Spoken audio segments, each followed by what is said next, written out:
I'm sure you've seen the news reports by now. Giant hamsters spotted in Franklin, Montana. Entire crop of carrots lost due to unidentifiable rodents. Hamsters emitting EMF radiation that is interfering with cell phone activity. Is this the end of the world as we know it? Yes. Yes, I believe it is. And it's all my fault. It started 2 days ago. In the middle of the night, I'd been awoken to a loud crash that I'd assumed was thunder.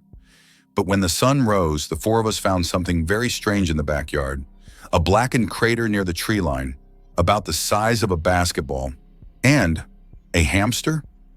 Before I could say anything, my 11-year-old daughter, who's obsessed with anything cute and fluffy, was running over to it, practically bouncing in her shoes. Fuck, I fucking hate hamsters. They are pure evil. I had 2 hamsters when I was a kid, Slim Shady and M&M. They were cute, until Slim Shady straight up murdered M&M. Yep, I found him in a pool of blood and I honestly don't think I ever recovered. Can we keep him, please? Oh, hell no. But before I could form a response, Lily was already talking about Max's old cage, how we could clean it out and keep the hamster in there, how we could feed it some stuff from the fridge and keep it warm and safe and dry.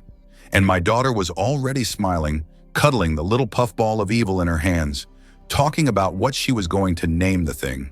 This can't be happening. Dave, you're okay with this, right? Sarah asked. I looked down at Lily. She was grinning from ear to ear. I couldn't say no. It would crush her. I guess, as long as it's just a temporary thing until we find his owner. And there you have it, patient 0 in the Hamsterpocalypse. For a few days, I thought maybe the whole hamster thing would work out. It was alone, so it couldn't murder anything. It seemed to like Lily. She was obsessed with it. Even my son Max seemed to like it. I caught him feeding it a carrot and telling it how cute it was when he thought I wasn't looking. But after the kids went to sleep, I decided to heat up a TV dinner because I was starving. I popped it in the microwave and walked out of the room, waiting for the beep, beep, beep. Except that's not what I heard. Instead, I heard a crack, crack, crack. I bolted into the kitchen and stopped dead in the middle of the room. The sound. It was the metal bars of the cage snapping. Fluffster, I know Lily named him, was rapidly expanding, like a marshmallow in the microwave. In just seconds, as I stood there frozen, he went from being the size of the cage to nearly 6 feet tall. I didn't know what to do, so I screamed. And screamed and screamed. By the time Lily, Max, and Sarah joined me, the entire kitchen was filled with the hamster. Its glassy black eyes stared down at me, spit dripping off its yellow buck teeth, each the size of a cereal box. The 4 of us ran outside, screaming, and huddled together on the driveway. Crack! The entire house shuddered. Shear, creak! The west wall of the house exploded. Caramel-colored fur poked through the hole. Then the hamster turned around and poked its head out. For a moment it glanced at us, then it forced itself through the hole and ran into the woods. Thump, thump, thump. Each of its footsteps made the ground shake. I glanced at Lily, Max, Sarah. Crack! Our house began to crumble, pinching in at the hole Fluffster had made.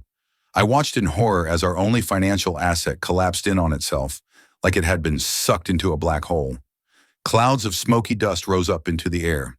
Sarah was the first to break the silence. Do you think our house insurance covers this? We reported it to the police. They didn't believe us. We tried to warn others. They didn't believe us either. But it seems like no one is willing to believe you made a hamster grow 40,000 times its original size with a microwave. I guess if I were in their shoes, I wouldn't believe me either. But maybe we weren't in danger. Sometimes when I looked out, I'd see a tuft of caramel fur poking over the treetops. The hamster was out there, but when I checked the news reports, no one had yet been murdered and eaten by it. So maybe it was just going to live its life and ignore humanity forever. It wasn't long before Lily brought that idea crashing down. Dad, I have to tell you something, she said when she came into my room last night. We were staying in a hotel for the time being, depleting our funds, telling ourselves the home insurance payout would come any day now. Yeah? It's about Fluffster. She sucked in a deep breath. I didn't want to tell you because you're going to freak out. But I think, I think it wasn't just a fat hamster. I think it was pregnant. Oh, no, no, no. You're telling me that that thing out there is going to give birth to giant hamster babies the size of a Mini Cooper? I guess you could have mentioned this earlier. I thought you'd make me get rid of her. Well, clearly that would have been the right decision, wouldn't it? You were the one who used the microwave next to her. Haven't you heard the Weird Al song? I hadn't heard the Weird Al song, but after she left the room, I listened to it, and I realized he was another pop icon who'd strangely predicted the future, like that one Simpsons episode predicting Trump running for president.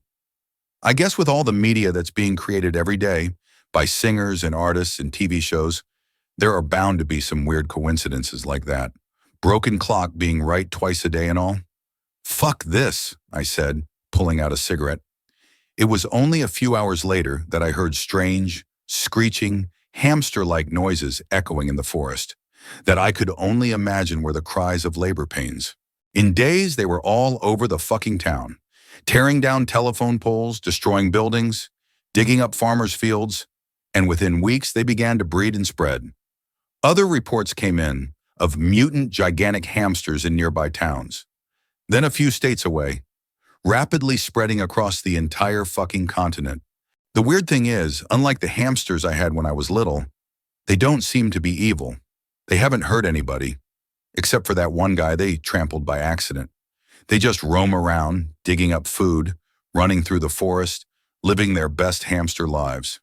I got to admit, they're really kind of cute. And that's where we stand now. The Hamsterpocalypse continues, but no one's really sure what to do about it. The giant hamsters roam the land, creating chaos and confusion. But so far, they haven't caused any real harm. Everyone's just waiting for the inevitable next big thing. But for now, it's all about those big, fluffy rodents and their bizarre, unexpected place in the world.